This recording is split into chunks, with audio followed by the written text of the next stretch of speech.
Welcome to the Insightful Professor. With this video, we begin a brief series on analytic functions. One objective of this video is to distinguish analytic functions from other types of functions available in SQL. We'll do this by explaining how analytic functions operate and then demonstrating this operation with a few examples. In future videos, we'll expand on the examples that we present here by demonstrating and discussing other categories of analytic functions.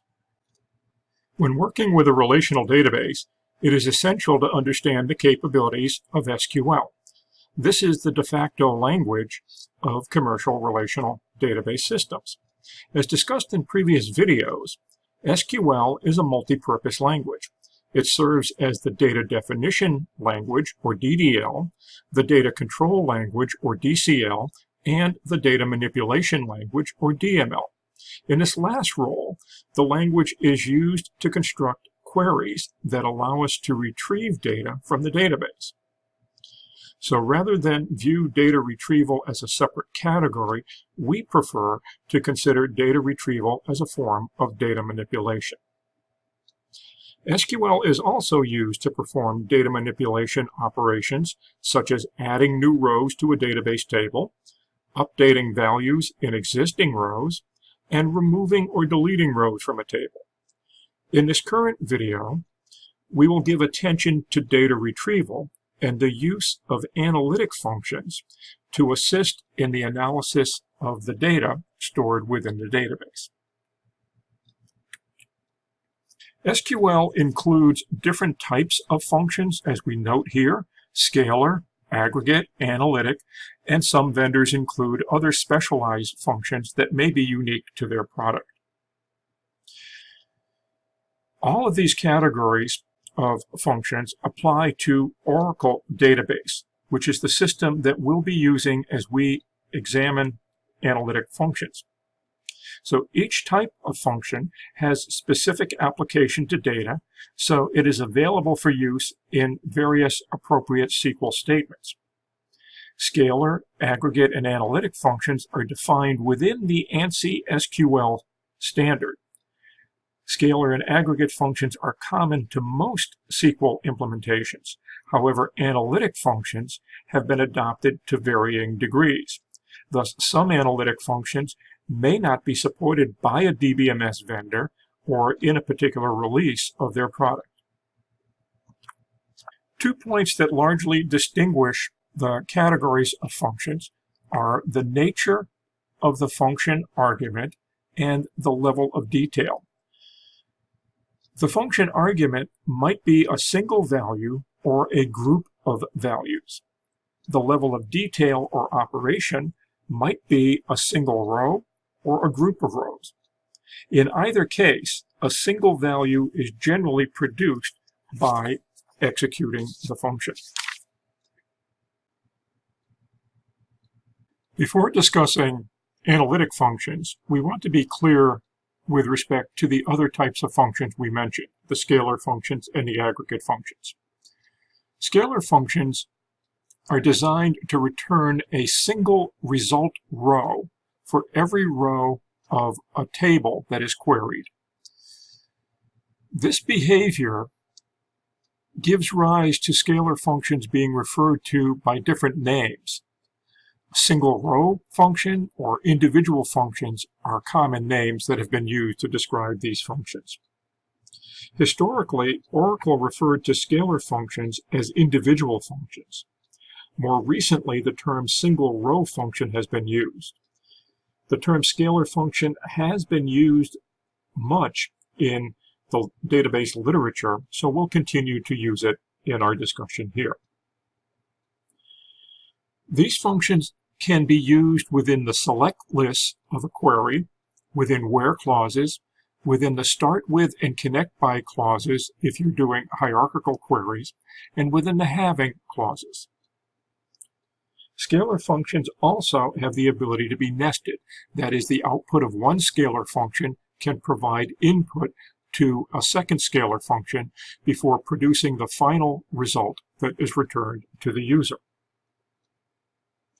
Functions in this category might be used to perform operations such as arithmetic operations, character manipulation, date-time computations, data conversion, and also to deal with those null values that might be present within your database. The other category of function that we want to examine briefly is the aggregate function. These functions return a single result row based on groups of rows. The functions can be placed again in the select list of a query, but also within the order by and having clauses of a query. Aggregate functions can also be nested. These functions are commonly used with the group by clause in a select statement, where Oracle Database divides the rows of a queried table or view into groups. In a query containing a group by clause, the elements of the select list can be aggregate functions, group by expressions, constants, or expressions involving one of these. Oracle applies the aggregate functions to each group of rows and returns a single result row from each group. If the group by clause is omitted from the query, then the aggregate function in the select list is applied to all of the rows in the table that's being queried. So the aggregate functions can be classified as min, max, sum, average, and count, as described here. These are perhaps the more common aggregate functions, but this is by no means an exhaustive list. These are the ones that most people are probably going to be familiar with when discussing aggregate functions, but there are others. What we're going to do now is provide an example of an aggregate function and discuss the logical processing of this query. And hopefully this will give you an appreciation of how aggregate functions work, and this will be a launch pad from which we can then provide a detailed discussion of analytic functions and explain how they might be similar in some ways, but different from the types of functions we've just examined. To briefly explain how aggregate functions operate, we're going to use this example and walk through the logical process that occurs as the system evaluates this. Keep in mind that the query optimizer might do things in a different way than how we describe it here, but our example will suffice to distinguish the characteristics of an aggregate function. That's the goal of what we're trying to accomplish. If you're not already familiar with aggregate functions and the details of how they work, we strongly encourage you to watch our earlier video on this topic. The query here is going to select the course department, or the department that sponsors the course, the sum of the lab fees of these courses, and group by the department. If you're familiar with our other videos, then you've seen the examples using the course table. What we're going to do for simplicity and clarity, just to focus on this processing, is we're going to consider only a subset of the columns from this table.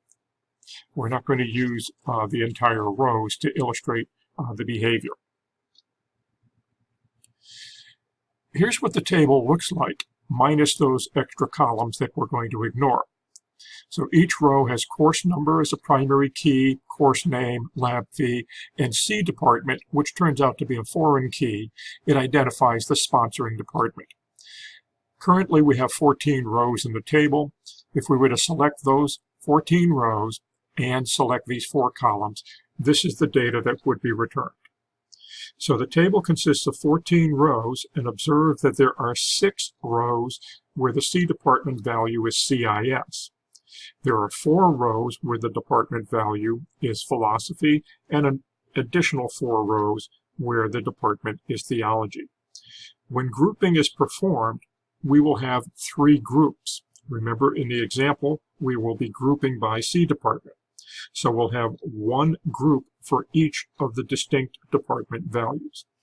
Our goal, again, is to describe the logical processing that occurs to give you an understanding of how aggregate functions operate.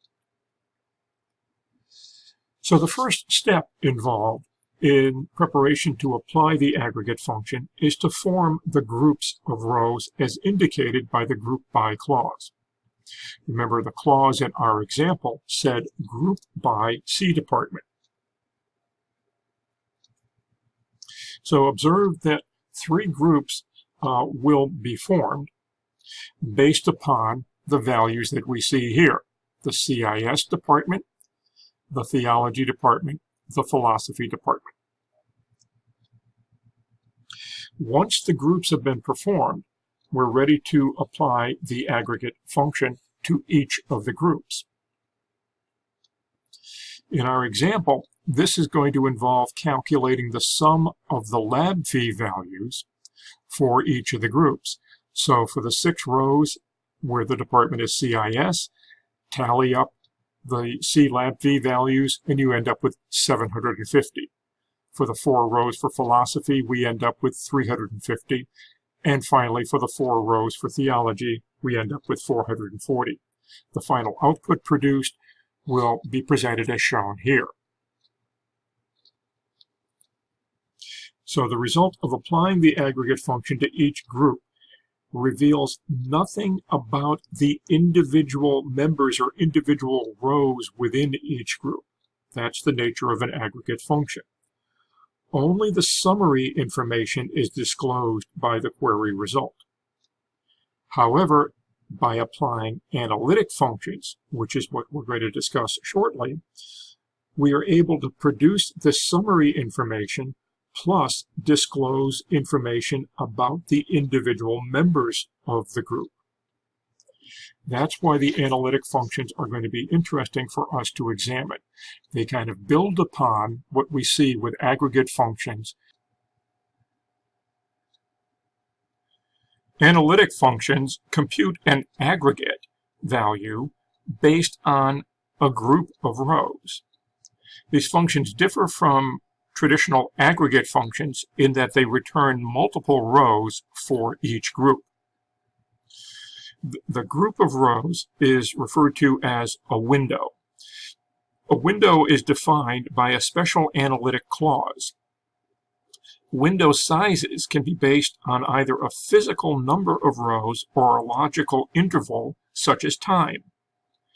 The concept of the current row is something that we need to understand, because this is going to be important as we learn how to define a window and how the functions are applied to the data within that window.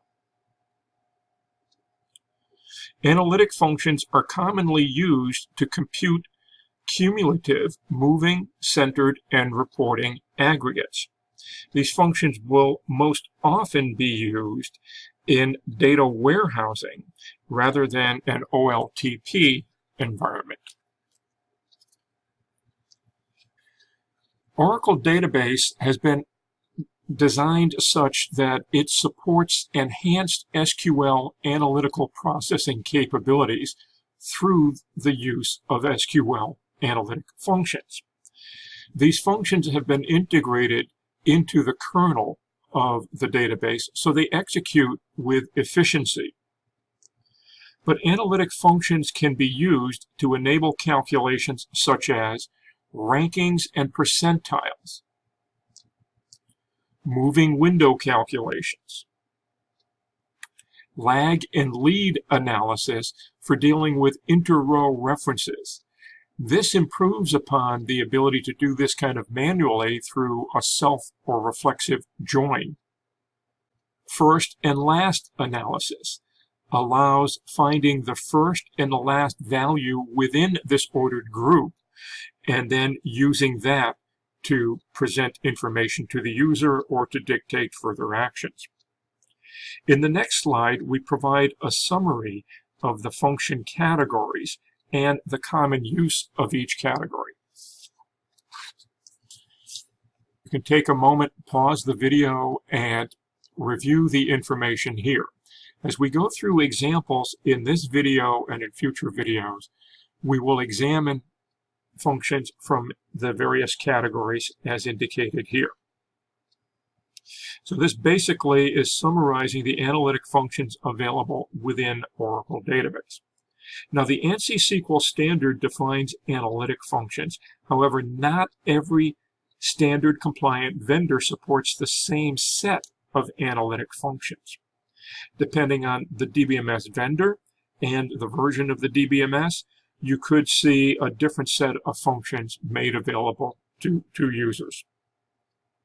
So rather than explain the differences between functions as they exist in one system versus another or don't exist in another, we're going to focus on the Oracle Database 12c family. And we'll actually be using Oracle 18c to demonstrate the functions that we discuss in our videos.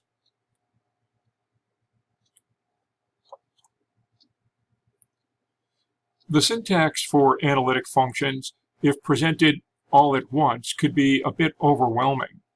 From a high-level perspective, we can say that the general syntax consists of specifying an analytic function, arguments for the function, specifying an analytic clause, and preceding that analytic clause by the word over. This is what makes the function an analytic function. So the analytic functions identify the name of the function to be applied. The arguments, typically we'll see 0 to 3 arguments would be taken by the analytic functions. And the analytic clause, once again, this is introduced by the word over, and this defines the set of rows against which the analytic function will be applied.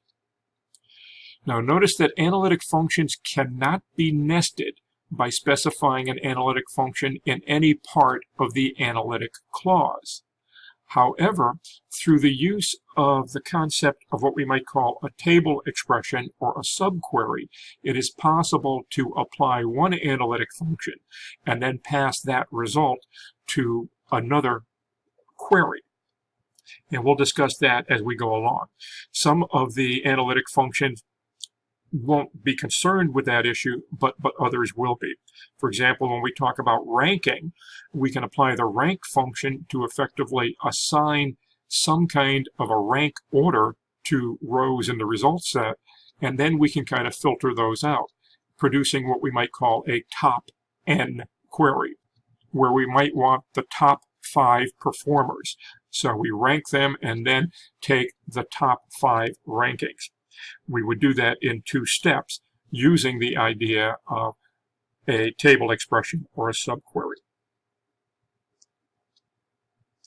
Now the analytic clause is computed after the from clause, the where clause, the group by, and the having clauses. Analytic functions are effectively the last or one of the very last things to be evaluated in a query. This is why we will be looking at the idea of using them within subqueries or table expressions in order to perform additional operations on the data that we process through the analytic function. The analytic clause consists of 3 component clauses. First, we have the query partition clause. This is followed by the order by clause and a windowing clause. Notice that the query partition clause defines a set of column names that specifies the partitioning of the data. This is a way of organizing the rows into groups, similar to what we have with a group by in an aggregate function, except it does not collapse the data the way an aggregate function does. The individual rows within the window, within that group, are still available to us and can be produced as part of the output of the function. The order by clause specifies how data are ordered within a partition. And finally, the windowing clause defines for each row a window for calculating the function result. Note in the syntax diagram the dependency of the windowing clause on the order by clause. The order by clause is required if you are to use the windowing clause. In the next few slides, we'll discuss the syntax for each of these clauses. First, the query partition clause. The analytic functions allow users to divide query result sets into groups of rows referred to as partitions. Partitions are created after the groups defined within the group by clauses, so they are available to any aggregate results such as sums and averages. Partition divisions may be based upon any desired columns or expressions. You can specify multiple analytic functions in the same query, each with the same or different partition by keys. If the clause is not specified, then the function treats all the rows of the query result as a single group. This is similar to omitting a group by clause when working with an aggregate function. Order by clause. For all analytic functions, values in a partition can be ordered on multiple keys, each defined by a value expression and each qualified by an ordering sequence. This is distinct from the final order by of the query. Within each function, you can specify multiple ordering expressions. The multiple ordering expressions might be most useful when using functions that rank values, because the second expression can resolve ties between identical values for the first expression. And this also raises the point of the idea of the order by clause relevant to a partition versus an order by clause at the end of the query.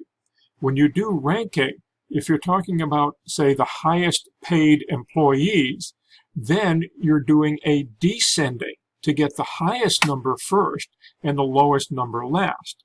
But when you have produced the rank, the highest salary would be ranked number 1. The second highest would be ranked number 2, and therefore what you're going to be doing is ordering in a different way.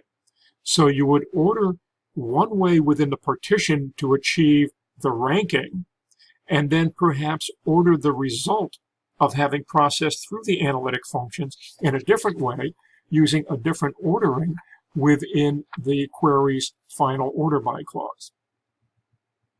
We'll see that in some examples as we go along, but I just wanted to stress the point of how the order by clause works within the windowing environment and within partitions.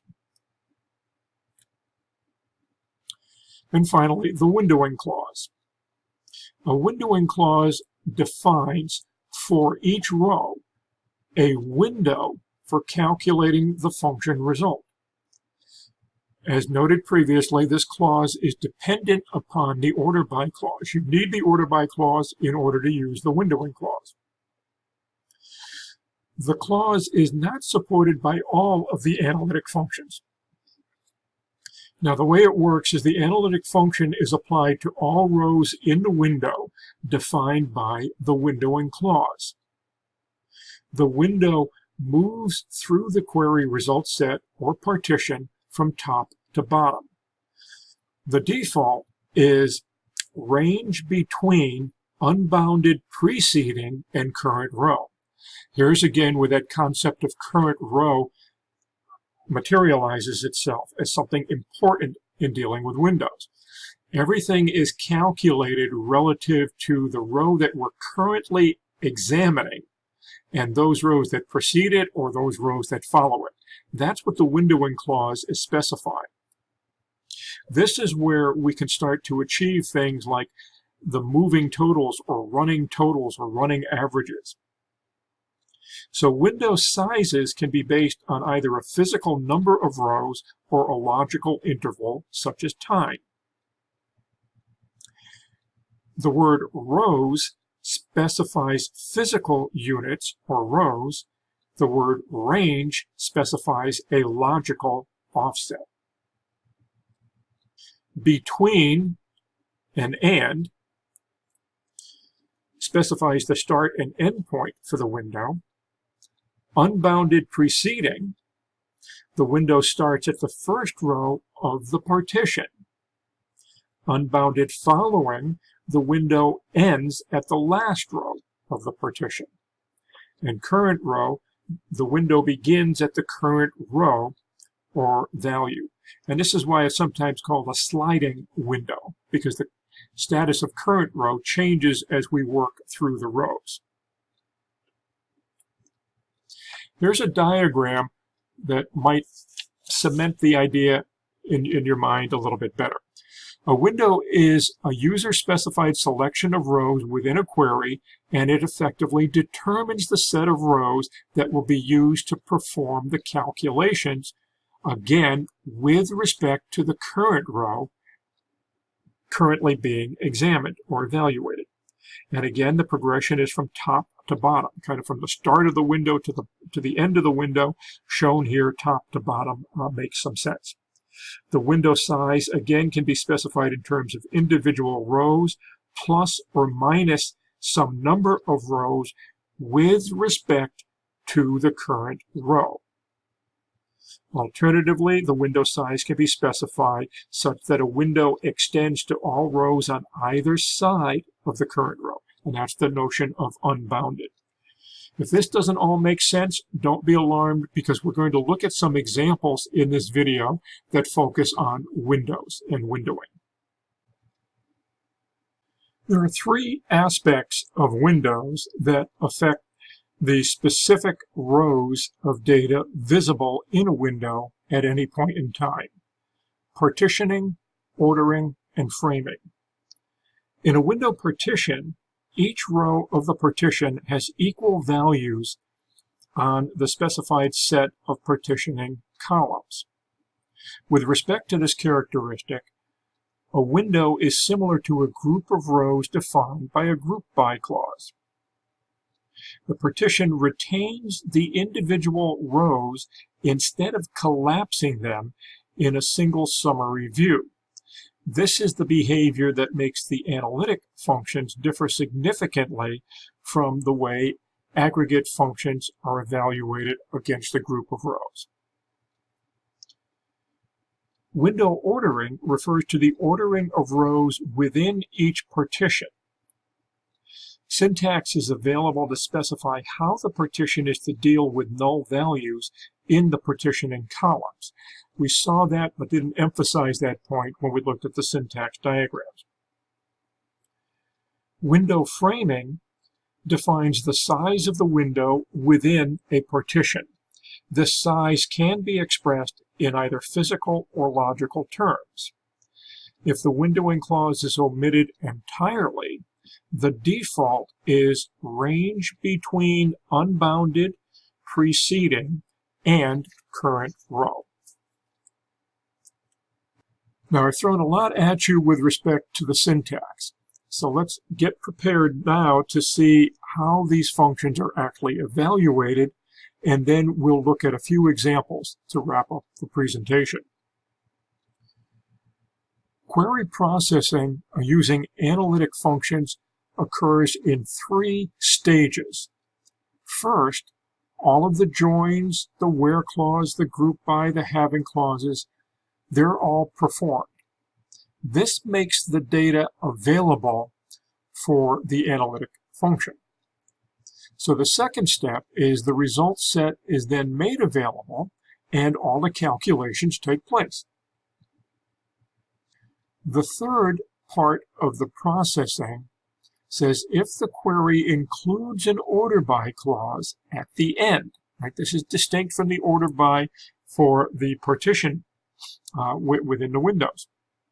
If the query has an order by clause at its end, the order by is processed, which then allows presentation of the data in the order specified.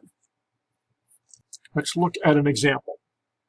This example actually illustrates the concept of what we've been talking about. Notice we're starting off by saying select employee number, employee name, department number, salary, but then we apply the apparently aggregate function of sum of salary. And if you scan the rest of the code, you don't see a group by. So this clearly is going to cause an error if this was treated as a conventional aggregate function. But the thing that makes this not an aggregate function, but an analytic function, is when we invoke the function of sum, we immediately specify the word over. Following over is the definition of our partition. And this defines the group of rows over which the sum will be evaluated. Now, the partition example here says that we're partitioning by department number. If we were to go back a little bit and look at the syntax that we described, we said that we have a query partition clause, we can have an order by clause, and a windowing clause. Well, partition by department number would be the query partition clause. Order by ename is the order by clause, and there is no windowing clause in this particular example. This value is produced from invoking the sum function. Remember, with Oracle, anytime you derive a value by, say, invoking a function or by some other means, the column doesn't really get assigned a meaningful or descriptive name. So we're saying as depth total to give a meaningful name to what is produced by invoking this sum function over the partition as we've described it.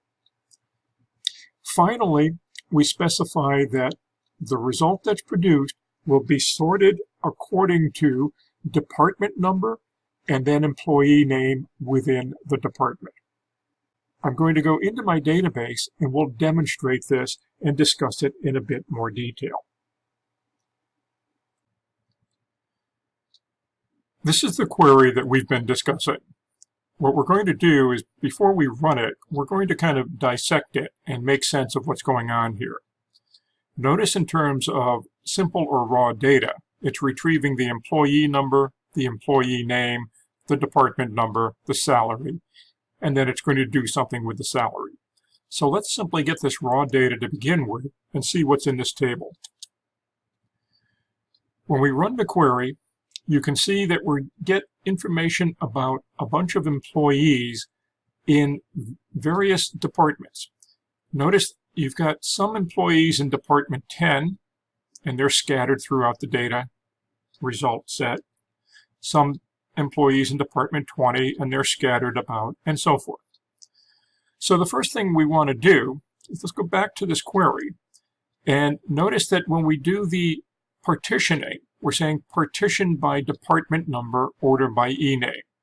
So let's go ahead and modify this query to add an order by. We're ordering by department number. Now, why are we doing that? Well, when you do the partition by, and you say partition by department number, there's kind of an implicit order by, because remember, the partitioning is analogous to grouping. And grouping effectively puts all of the data with the same value in the group by column together. So effectively, we're sorting. So we'll first order by department number and see what effect that has. Now when we look at the result, we see all of the employees for Department 10 appear next to one another, all of the employees for Department 20 next to one another, and the same for Department 30. That is effectively the idea of what's achieved by partitioning by department number. But notice within the partition, we also apply an order by to order by the ename. What this is equivalent to doing is taking the query that we just ran here and enhancing the order by to not only order by department number, which is the effect of partitioning, but to also order by the employee name. So the department number is the result of the partition by, or the query partition clause, and the E name is the result of the order by or the order by clause. So now this would be the data we would actually be working with in our partition. So what we've just looked at is the effect of these two lines within parentheses, which precede the over. This determines the row set that will be operated upon with the sum of the salary. So now what's actually going to happen is we'll say select the employee number, the name, the department number, the salary, which is what we see from this query. But we'll also add a fifth column, which is department total, which is going to compute the sum of the salary within this partition. But here's where the real exciting part comes in. Let's take this query and fire this up. And now we see the fifth column being generated. But this is what's really exciting. It's a running total. So initially, Clark is the first employee from Department 10. His salary is $24.50. So for all of the employees we've seen within that department, that is within the department number, which is the partitioning key, we've seen only one. So the total of all salaries thus far is $24.50. Then we encounter King, who has $5,000 and is also in the same department. So what happens is we do the addition. This is the effect of the sum. 2,450 plus 5,000 gives us 7,450. We have another employee, Miller, who's in the same department. So we continue to accumulate. And we add another 1,350, which brings our total up to 8,750. But then an exciting thing happens here. There's a break in our control field. We transition out of one partition, one group of rows, into another partition or another group of rows. The control field here of department number has changed values. So look at what happens. The aggregate function that's being applied in the context of analytics here, the sum, is reset, and we're starting all over. And this continues to accumulate for all of the remaining employees in Department 20. Then when we transition to a different department, a new department number, we reset the accumulators and start all over again. So notice we go from the grand total of 10,875, we reset, and now we're back to the salary of a single employee as we have encountered a new department number. That's the basic idea of what's happening. So what has happened here is we broke this apart to show you the effect of partitioning, the query partition clause and the order by clause. Then when we applied the aggregate function, which is technically an analytic function in this case because of the over keyword, we applied it against the rows defined in our partitioning here. The final control here of order by presented the data sorted by department number and within department number by name. So this is what gives us the final presentation that allows for all of the employees in Department 10 to be displayed together, all of the employees from Department 20 to be displayed together, and so forth. In this case, the implicit effect of ordering here in the partition was department number, because that was the partition by a key, followed by employee name. And we just used that same ordering for presentation. So that's the first example that we have of an analytic function. Hopefully that aligns with what we were saying and your understanding of what we presented up to this point. Now that we've seen one example of an analytic function in action, let's take a look at a slightly more complex example. Here we're going to be using two different functions, and for each function we're defining a partition or set of rows and the order within the rows for which the function will be applied. This current query will determine the order by which employees joined their respective departments. the output includes the employees who preceded and succeeded them. This is achieved by using the lag function and the lead function. Lag is an analytic function. There's no aggregate counterpart as there is with sum. This function provides access to more than one row of a table at the same time without the need to perform a self-join. Lag provides access to a row at a physical offset prior to the current row. Similarly, lead is an analytic function. Like lag, this function provides access to more than one row, again without the need to perform a self-join. Lead provides access to a row at a physical offset beyond the current row. So both the lag and lead functions provide access to rows around the current row. Each function takes 3 arguments. The first argument is an expression to be returned from the other row.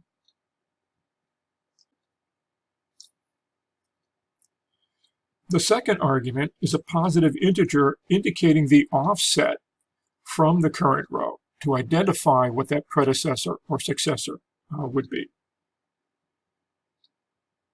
The third argument is the default returned when the index, which is the second argument, is outside of the window. Because obviously, if we're looking at the very first row, there can be no rows that precede it. And if we're looking at the last rows, there can be no rows that follow it. So the third argument defines what value will be returned if we reach such a situation. Now notice in this example, we're using partition by department number, order by hire date, ascending, then we specify nulls last.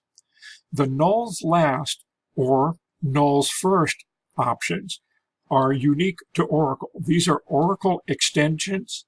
They are not part of the SQL standard, so don't expect to find them in other products.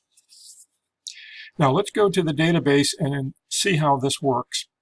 And again, we'll dissect it a bit and work up to actually running the query itself. In this current example, the partition by clause uses department number as the key. The order by clause that follows the partition clause specifies hire date in ascending order. To achieve this result, let's take a look at the base query that would be retrieving department number, employee name, hire date, and then affecting the behavior of the data in the partition. Because the partition by clause specifies department number, groups are going to be formed. We can think of department number as being the primary key for ordering. The secondary key of hire date is the column specified explicitly in the order by clause. Thus, we would be starting with data that looks like this for our partition definitions. Note that both partitions are organized in the same way. Partition by department number, order by hire date. Partition by department number, order by hire date. So here we've provided the idea of what the partition is going to provide to us, and both partitions will be set up in the same fashion. Recall that both the lag and the lead functions operate with respect to the current row, and we'll work through the rows in the window one by one, going from top to bottom. So the lag specifies as its first argument ename. Remember, this is the expression to be returned from an earlier row. How far earlier do we go? We go back 1. That's the second argument. This is effectively an index. But at some point, we'll reach the very first row, or start with the very first row, so therefore nothing precedes it. What will we display when we encounter such a situation? If we're at the first row and we're told to go back 1, we can't go back 1. What do we return? The default value is specified by the third argument. In this case, it's null. Similarly, with the lead, working relative to the current row, the row that follows, we will retrieve its ename.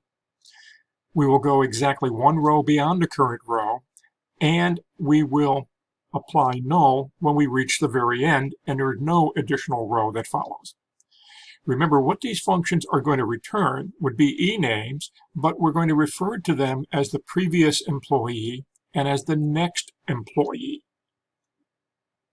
So let's take a look at this in action. If we start with Clark and we say, let's do the lag and go back 1, well, there is no way to go back. So what will happen is we'll get none. But when we say, let's do the lead and go forward 1, we will go to King and select King based on the date for the ordering of the row. That's the basic idea of what's going to happen. So let's take the query and fire it up. So here's the result. Notice that Clark had no predecessor because it's the first row within the group. But what follows Clark is King, and that's what we note here. The next row is King. What precedes King, going back by 1, is Clark. What follows King, going forward by 1, is Miller. And that's the notion of the lag in the lead. Once we hit a partition break, and we go from department number 10 to department number 20, we start all over again. So even though there are other employees in the result of this earlier query that would appear before Smith, they are in a different partition. So we don't straddle the boundaries here. We stay and respect the current partition key value. So therefore, when we look at Smith, there is no employee hired prior to Smith within the current department.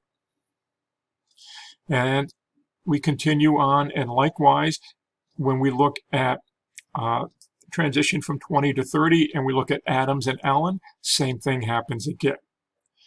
Hopefully that gives you the general idea of how the lag and the lead operate.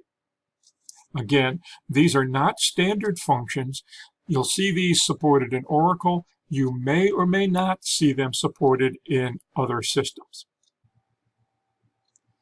The examples that we've looked at thus far have shown the analytic clause, including a query partitioning clause and an order by clause.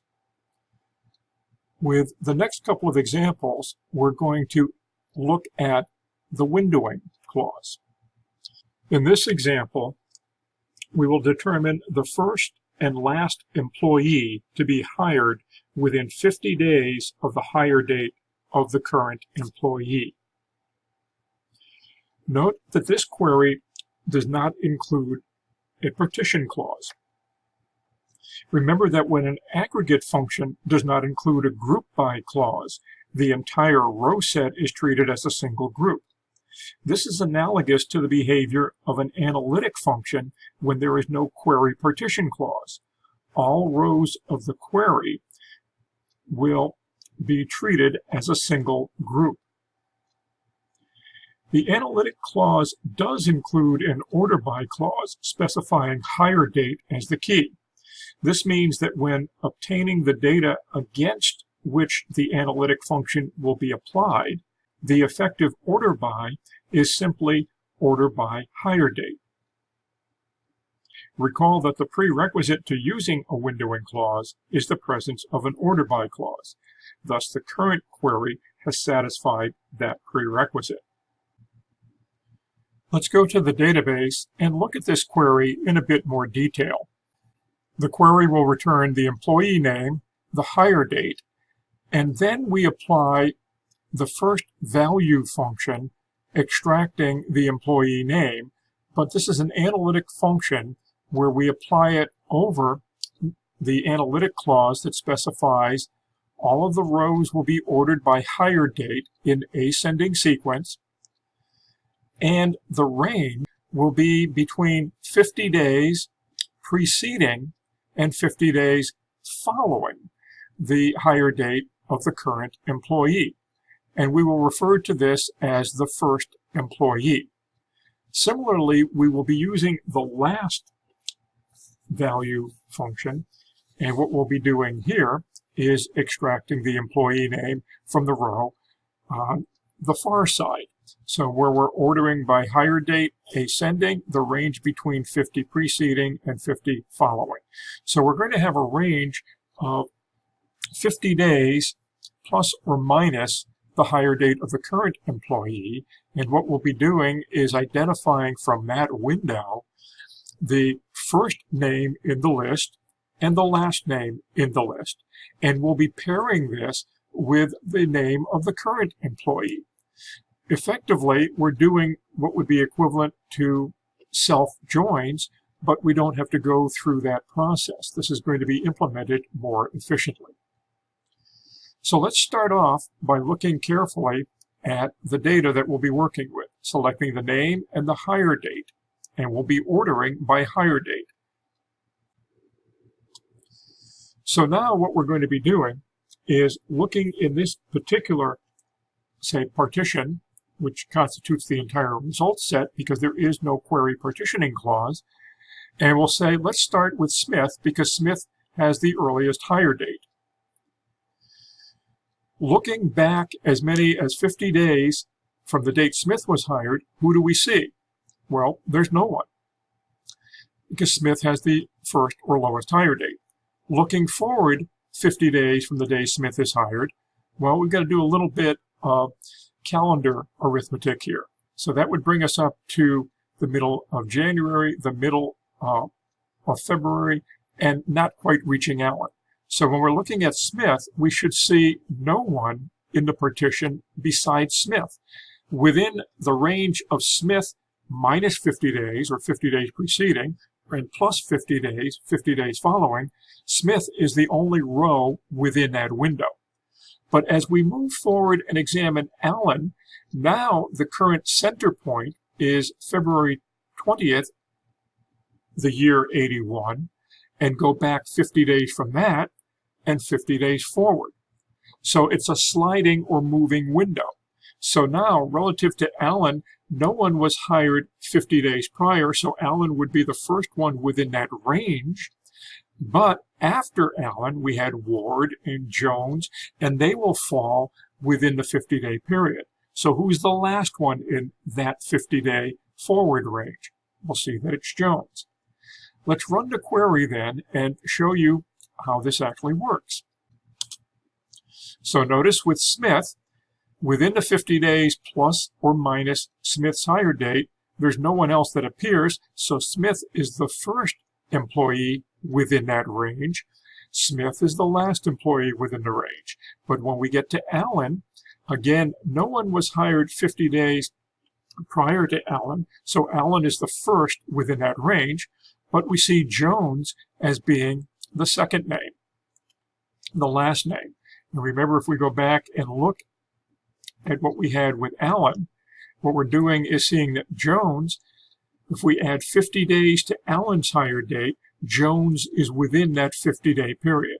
Blake is outside of that, so he's not within that range.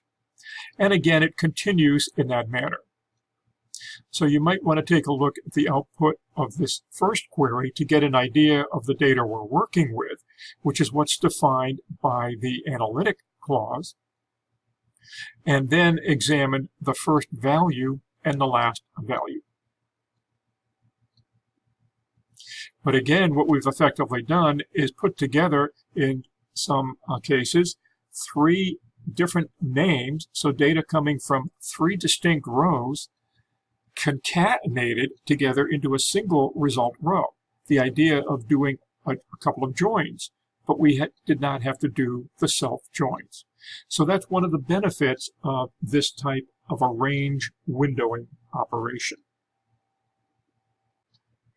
Let's consider a slight variation on the query that we just ran, changing the window a little bit.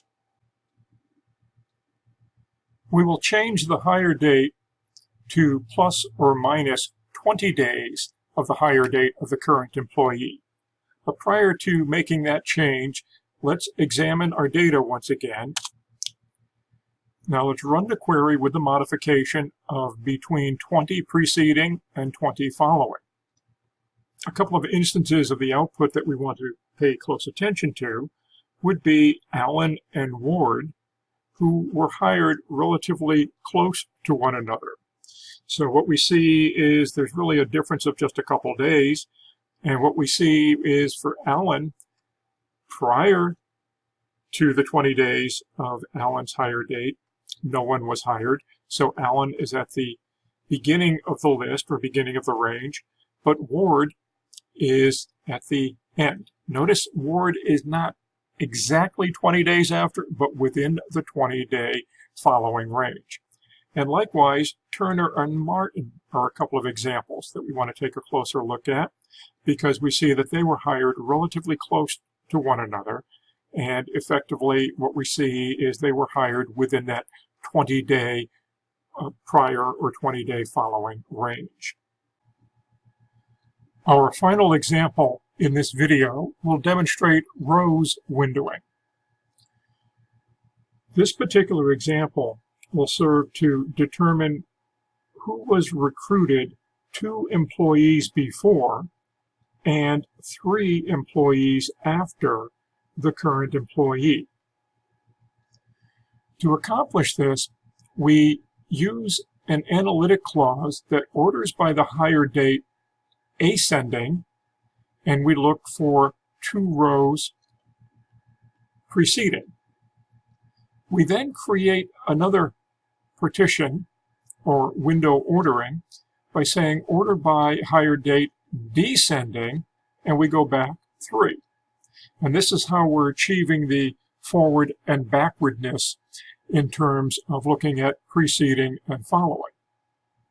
So it's interesting because it's showing us that we can apply a function to a particular analytic clause and then change the way the data are organized by altering or defining a different analytic clause and applying a function. So let's take a look at this in action and discuss it in more detail. First, let's look at what happens when we take the query and look at the descending. Say, for example, we jump into the middle and look at someone like Martin. When we're looking at it in descending order of hire date, notice that what we're seeing is people who were hired after Martin appear before Martin in this list because of the descending order. And again, what we're going to be doing is doing a preceding. So we're actually kind of going forward in time, even though we've arranged the rows in kind of a reverse chronological order.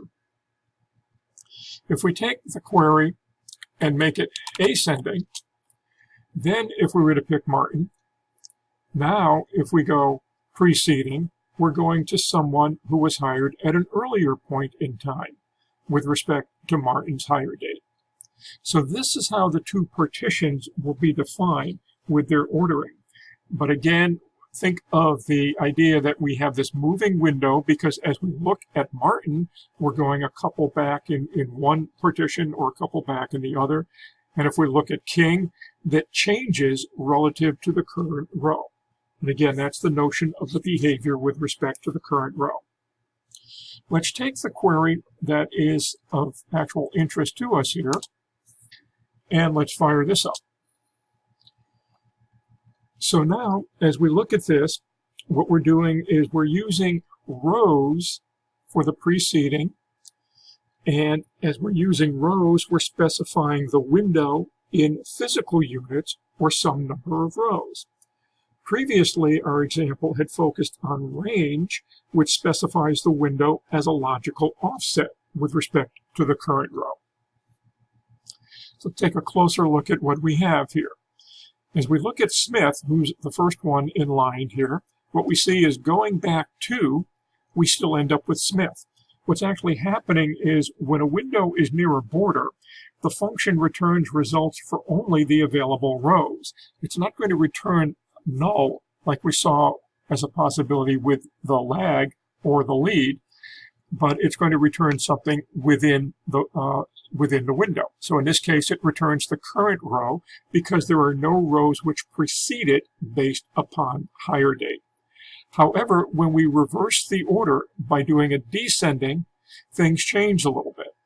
Relative to Smith, we go 3 forward, even though we're saying preceding, but remember we had done descending. So we end up with Jones being picked up. And that gives you the basic idea. But there's an interesting thing that comes up here when we look a little bit further down and look at this area where we're looking at, say, Martin and what we have below Martin. As we look at Martin and we go back a couple, we get Clark, and that makes sense. That's what the rows 2 preceding with the higher date is sorted in ascending order. But as we go 3 back, we have the higher date in descending, kind of giving us the effect of going forward. What happens is, notice that with Martin, we say, okay, we picked up Ford, and that makes sense. So we go 1, 2, 3. Ford is 3 forward. But observe that James and Ford each have the same higher date. So what we see here is when you're using rows, the idea is it's a non-deterministic type of behavior. Why didn't we get James instead of Ford? If they are indeed identical higher dates, then what would happen is it seems as though we really have a tie here. And do we count them together, the 2 of them together, as one and then give Miller? Or do we give both James and Ford? Or if we're going to pick one of them, it seems arbitrary that we chose Ford. Why not James? It just happens to be how these things were sorted. Even though we said order by higher date, assuming that the 2 higher dates are indeed identical, there's no time component within it, then either James or Ford would have qualified. So what you want to be aware of is when you're using rows, you have to be very precise when you're doing the order by, because it's non-deterministic. It's not always necessarily going to produce the same result. Well, that concludes our examples, and let's go back and kind of summarize what we've just presented here.